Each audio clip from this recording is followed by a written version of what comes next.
ओम नमः शिवाय। कीमियागिरी का आगे की बात करने में बहुत ही अत्यंत खुशी होती है और आज का जो टॉपिक है वो आप सबको बहुत ही काम आएगा। कीमियागिरी के अंदर जो भी शब्द इस्तेमाल होते हैं उसका मतलब क्या होता है, उसके बारे में आज का टॉपिक है। किसी लिसनर ने पूछा था, जो एक मैंने वीडियो डाला था उसमें बताया गया था कि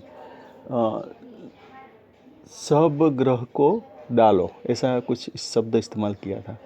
तो उनका क्वेरी था कि भाई सब ग्रह को डालो यानी वनस्पति को डालो या सब ग्रह यानी मेटल को डालो। तो उसके अंदर थोड़ा मैंने भी सोचा कि चलो बताते हैं। और सब लोग यही बात पे भी कंफ्यूज्ड होते हैं ना। और इसके अंदर जो भी शब्द इस्तेमाल किए गए हैं कीमियागिरी के अंदर, मैंने पहले ही बताया और हर एक वीडियो में बताता हूँ कि आयुर्वेदिक शब्द इस्तेमाल होते हैं, किसी में रस का शब्द इस्तेमाल होता है, किसी में और चीज़ का इस्तेमाल होता है, कभी कभी अतिशयोक्ति हो जाती है। तो ये सब की वजह से क्या है, कोई भी बंदा हो उसको एग्जैक्टली शब्द का अर्थ न मिलने की वजह से भी वो सफल नहीं होता है। तो ग्रह किसको बोलते हैं उसके बारे में थोड़ी जानकारी देने की कोशिश कर रहा हूँ। तो चलिए आज उसके बारे में बात करते हैं। तो आपने सुरमा नाम सुना होगा, सुरमा। तो सुरमों के लिए नाम है इंग्लिश में एंटीमनी, उसको ग्रे वुल्फ भी बोलते हैं, गुजराती में उसको भूरू ऋष बोलते हैं। वरु वरु जिसको बोलते हैं ना, ब्राउन कलर का ग्रे ग्रे कलर आता है वैसा, ये सुरमों के लिए नाम है। कभी कभी शब्द इस्तेमाल होता है सौराष्ट्री। सौराष्ट्री, अभी सौराष्ट्री क्या होता है? सौराष्ट्री होता है गुजरात के अंदर, सौराष्ट्र जो इलाका है उसको सौराष्ट्री बोलते हैं। पर उसका कीमियागिरी में क्या अर्थ निकलता है? तो कीमियागिरी के अंदर सौराष्ट्री का अर्थ निकलता है शनि। शनि उसको बोलते हैं। और भी एक अर्थ निकलता है, सौराष्ट्री को लोग फिटकड़ी भी बोलते हैं। तो आपको पूरा लॉजिक लगाना पड़ेगा कि कहाँ पे क्या शब्द का क्यों इस्तेमाल किया गया है। वो जब तक पता नहीं चलेगा आप कंफ्यूज होंगे ही होंगे। अभी ग्रह ग्रह में देखिए, उससे पहले नवसार के बारे में बात करते हैं। नवसार कभी कभी आप कई जगह पे दोहा में, कई टुटके में या कहीं स्टोरी में पढ़ा होगा कि श्वेत गरुड़ है, वाइट ईगल है, ये नवसार के उपनाम है। नवसार तो सबको पता ही है। कोई लोग ठीकरी खार बोलते हैं, फिर इंग्लिश में उसको शायद एमोनियम क्लोराइड बोलते हैं। तो ये सब शब्द है जो आपको जानने पड़ेंगे। फिर ग्रह के ऊपर आ जाते हैं। आपने दो नाम सुने होंगे ग्रह के अंदर जो कीमियागिरी में बहुत इस्तेमाल होते हैं और मैंने भी कई कई जगह पे इसका इस्तेमाल किया है, सूर्य और चंद्र। अभी देखिए, सूर्य किसको बोलते हैं? सूर्य जो है वो किसको बोलते हैं? सूर्य बोलते हैं आत्मा को, सन को, सोल, गोल्ड और सूर्य। और ये सब उसके नाम है। फिर से बोलता हूँ, सूर्य, गोल्ड, सोल, सन, आत्मा, ये सब नाम उसके हैं। अच्छा, चंद्र किसको बोलते हैं? चंद्र, ल्यूना, मून, रज, रप्य, ये सब नाम चंद्र के हैं। शनि के बारे में बात करते हैं, जहाँ पे शनि ग्रह कभी कभी इस्तेमाल होता है। तो शनि को जो ग्रह है वो लेड के लिए इस्तेमाल होता है, नाग के लिए इस्तेमाल होता है, सीसा के लिए इस्तेमाल होता है। उसको ब्लैक क्रो भी बोलते हैं। ब्लैक क्रो यानी काला कौवा जिसको बोलते हैं, ब्लैक क्रो। अगर कहीं पे विवरण आता है कि काला कौवा, तो आपको उसको समझना है कि वो शनि है या लेड है या सीसा या नाग बोलेंगे। और एक नाम है उसका स्थूल देह। कहीं पे भी अगर इस्तेमाल हुआ है शब्द स्थूल देह, तो यहाँ पे भी आपको उसको शनि ही समझना है। शुक्र ग्रह जो है, तो शुक्र ग्रह विनस को बोलते हैं, कॉपर को बोलते हैं, तांबा को बोलते हैं, सुल्ब और वीर्य, इतने नाम है शुक्र के।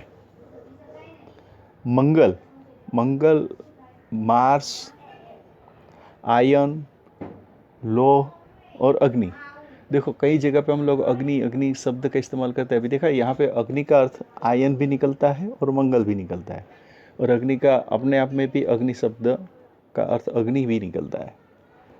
गुरु, गुरु जुपिटर को बोलते हैं। कलय, जीव, जीव को भी कलय बोला जाता है। शिव को भी कलय बोला जाता है। टीन, बंग, रूपु, ये सब नाम किसके हैं? गुरु के, यानी कि कलय के हैं। बुध, बुध मरकरी को बुध बोलते हैं। पारो और योनि, ये सब नाम किसके? बुध के हैं। तो आपने देखा कि ये जो ग्रह और जो भी हमारे रूटीन, जो भी कीमियागिरी में आते हुए शब्द, या कभी कभी हम लोग स्टोरी सुनते हैं ना, उसमें ये सब शब्द के इस्तेमाल होते हैं, तब हम लोग कंफ्यूज हो जाते हैं और वो शब्द ढूंढने लगते हैं कि इसका क्या मतलब होगा। इसलिए आप सबके लिए ये शब्द ढूंढ के इसके अंदर डाला गया है। और भी थोड़ा आगे बात करते हैं। तो मैंने आगे बताया था आपको, फिर से मैं क्योंकि ये एक स्पेसिफिक टॉपिक है, तो मैंने सोचा चलो स्पेसिफिक टॉपिक पे पूरा ही कवर कर लेते हैं। तो आपको ये देखना पड़ेगा कि धातु, उपधातु, रस, उपरस, क्षार और लवण, इनमें क्या क्या चीज़ें आती हैं। तो धातु यानी धातु, धातु में क्या क्या आता है, एक एग्जांपल ले लेते हैं। सोना, रूपा, तांबा, जसत, कलय, सीसु, कासु, सोमल, इतनी चीज़ को धातु बोली जाती है।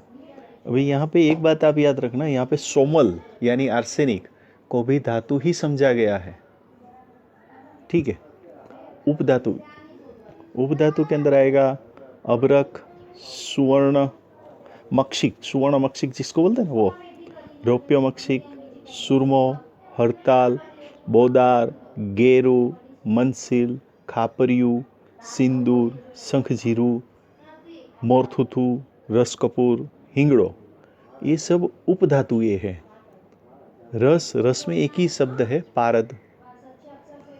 लवण, लवण में आएगा संचड़, वडागरू, मीठू, लवण, बीड लवण, सांभर, और एक फिर से शब्द आता है लवण, तो ये लवण में आता है। क्षार, क्षार में लगभग 4 प्रकार के क्षार है, टंकण, साजीखार, नवसार, सुरोखार। उपरस में क्या आता है? उपरस में आएगा गंधक और फटकड़ी। यहाँ पे एक नोट करने वाली बात क्या थी कि सोमल, आर्सेनिक, आर्सेनिक को धातु में रखा गया है, धातु की श्रेणी में रखा गया है। सोमल के बारे में सब लोग जानते ही है। एक्चुअली देखा जाए तो सोमल क्या है, सोमल के अंदर 2 कैरेक्टरिस्टिक्स है। एक है वो क्षार भी है और धातु भी है, वो दोनों का एक ही कैरेक्टरिस्टिक्स है, वो एक ही चीज़ है, वो है सोमल। तो आज मैंने कोशिश की आपको ये सब दिखाने की। अभी और एक टॉपिक रह जाता है, कौन से वनस्पति के अंदर कौन से ग्रह है, वो मैं एक नेक्स्ट टॉपिक लूँगा। अगर आपकी डिमांड रही या फिर मुझे टाइम मिला, कभी याद आ गया, तो जितने भी जेम्स है यानी डायमंड और वनस्पति जो है, उसका ग्रह, कौन से ग्रह किसके साथ मन मेटाव करते हैं, उसके बारे में बात करेंगे। तो पर उससे ज़्यादा इम्पोर्टेंट ये जो था, जो मैंने आज आपको बताया, ये जो शब्द आज मैंने इस्तेमाल किए हैं बहुत मेहनत के बाद मिले हैं, और ये यूनिवर्सल ही है। जो जानते हैं, एक्सपीरियंस वाले हैं, वो सब जानते ही है इसको, तो वो देख के या सुन के बोलेंगे हाँ सही है। पर ये एक गाइडलाइन थी, बीच में किसी लिसनर ने पूछा था, तो उसके लिए बताना ज़रूरी हो गया था, इसलिए मैंने एक अलग से वीडियो बना दिया। तो आशा करता हूँ कि आज का ये वीडियो भी आपको बहुत काम आएगा। ओम नमः शिवाय।